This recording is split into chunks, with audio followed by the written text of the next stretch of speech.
L'endométriose est une maladie gynécologique chronique de la femme en âge de procréer qui peut avoir des conséquences sur la fertilité de ces femmes. L'endométriose est la première cause d'infertilité en France. On parle d'infertilité du couple lorsqu'il n'y a pas eu de grossesse menée à terme au bout d'une année ou plus de rapports sexuels réguliers, non protégés, et au bout de 6 mois ou plus pour les femmes âgées de plus de 35 ans. On sait qu'environ 30 à 50% des femmes atteintes d'endométriose ont des problèmes de fertilité et on estime qu'environ 20 à 68% des femmes infertiles, selon les études, seraient porteuses d'endométriose. L'endométriose peut être asymptomatique et uniquement diagnostiquée au décours d'un bilan d'infertilité du couple. Si le lien de cause à effet entre endométriose et infertilité fait l'objet de nombreuses controverses, il est source d'angoisse chez de nombreuses femmes atteintes de cette pathologie. Il est toutefois important et nécessaire de rappeler que toutes les femmes atteintes d'endométriose ne sont pas infertiles et beaucoup d'entre elles n'auront aucune difficulté à tomber enceinte. Les lésions endométriosiques, selon qu'elles atteignent la cavité abdominopelvienne, les ovaires ou bien l'utérus, elles peuvent expliquer les difficultés à concevoir. Ainsi, l'inflammation chronique qui est présente au sein de la cavité pelvienne en cas d'endométriose peut générer des adhérences entre les divers organes du système reproductif et elle peut donc perturber l'interaction spermatozoïde-ovocyte. L'endométriose, elle peut parfois être aussi à l'origine d'obstructions des trompes qui vont empêcher totalement la rencontre entre les gamètes masculins et féminins. D'autre part, on sait que les atteintes ovariennes qui sont liées à ces lésions d'endométriose ou à des endométriomes, qui sont des kystes d'endométriose, ça peut être à l'origine de troubles de l'ovulation. Ou alors d'une diminution de la réserve ovarienne, c'est-à-dire du stock d'ovocytes. Par ailleurs, il peut y avoir une altération de ce qu'on appelle la réceptivité de l'endomètre qui peut donc perturber l'implantation de l'embryon. L'adénomiose, en particulier chez les femmes de plus de 40 ans, peut également augmenter ce risque d'échec d'implantation de l'embryon. Et enfin, on sait que les douleurs qui sont liées à l'endométriose, elles peuvent perturber la sexualité des femmes et donc réduire les chances de tomber enceinte. La prise en charge de l'infertilité dans un contexte d'endométriose fait souvent appel à des techniques d'assistance médicale à la procréation qui ont récemment évolué avec les nouvelles lois de bioéthique.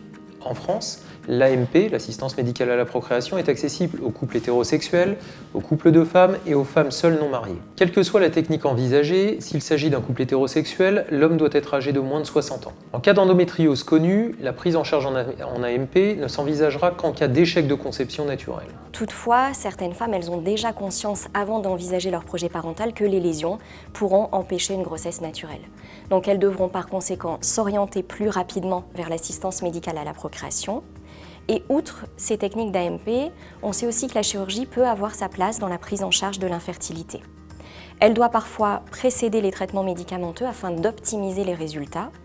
La stratégie de traitement, elle va dépendre de plusieurs paramètres, notamment l'âge de la femme, l'évaluation de sa réserve ovarienne, la durée d'infertilité et puis les facteurs d'infertilité qui peuvent être éventuellement associés, comme des chirurgies antérieures, notamment la symptomatologie également, ou bien la présence de kystes d'endométriose ou d'adénomiose qui peut être associée. La décision de traitement se prendra au sein d'une équipe pluridisciplinaire en tenant compte également du choix, bien entendu, de la femme. Schématiquement, les inséminations intra-utérines pourront s'envisager de première intention dans les endométrioses modérées, a fortiori si la femme est jeune, avec une réserve ovarienne normale. Les femmes non exposées à la grossesse, telles que les couples de femmes ou les femmes célibataires, sont également de bonnes candidates aux inséminations de première intention. En pratique, la stimulation ovarienne dans ce contexte sera modérée à l'aide d'injections hormonales qui vont se pratiquer pendant 8 à 10 jours, et une fois l'ovulation déclenchée, le sperme préparé au préalable sera replacé au fond de l'utérus. La fécondation, si elle doit se faire, aura lieu naturellement dans les trompes, et en cas d'échec de plusieurs inséminations, en général 3, ou d'emblée en cas d'atteinte des 2 trompes, liées à l'endométriose ou à une autre cause, ou alors d'anomalies spermatiques sévères, une fécondation in vitro sera envisagée. La FIV, elle consiste en une stimulation ovarienne par de fortes doses d'hormones qui sont injectées quotidiennement par la patiente elle-même en vue d'induire le développement de plusieurs ovocytes. Après 10 à 12 jours de stimulation, qui est ponctuée de quelques contrôles hormonaux et sanguins, on va procéder à un prélèvement des ovocytes qui sera réalisé par voie vaginale au bloc opératoire sous anesthésie locale ou générale. Le choix de l'anesthésie se fait en fonction de l'accessibilité des ovaires, des éventuelles douleurs pelviennes que peut ressentir la femme au cours de la stimulation ovarienne et bien sûr de son choix. Les ovocytes récupérés sont mis en contact avec les spermatozoïdes du conjoint ou d'un donneur de sperme pour obtenir des embryons. Chez ces femmes, les chances d'avoir d'avoir un bébé après fécondation in vitro, elles sont les mêmes que chez les femmes qui ne sont pas atteintes d'endométriose.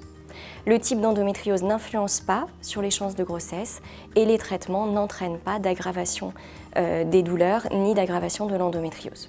Il est difficile de prédire actuellement de façon formelle quelles seront les patientes pour qui les chances de grossesse seront impactées dans le futur par une pathologie, notamment endométriosique.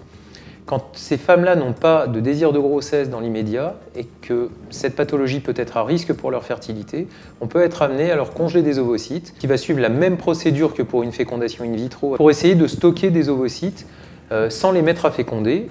Et si jamais cette femme-là a des difficultés à tomber enceinte dans le futur au moment où elle a son projet de grossesse, eh bien on pourra être amené à décongeler les ovocytes pour les mettre à féconder et constituer des embryons qui pourront être ainsi replacés dans l'utérus. À partir du moment où on ne connaît pas la qualité des ovocytes qu'on congèle, on fait en général plusieurs cycles de congélation pour essayer d'atteindre entre 15 et 20 ovocytes congelés, ce qui semble être un nombre relativement raisonnable pour donner des chances intéressantes pour ces femmes-là d'avoir un enfant. Si vous voulez plus d'informations sur les pathologies gynécologiques et l'assistance médicale à la procréation, n'hésitez pas à aller sur la chaîne YouTube de la PHP.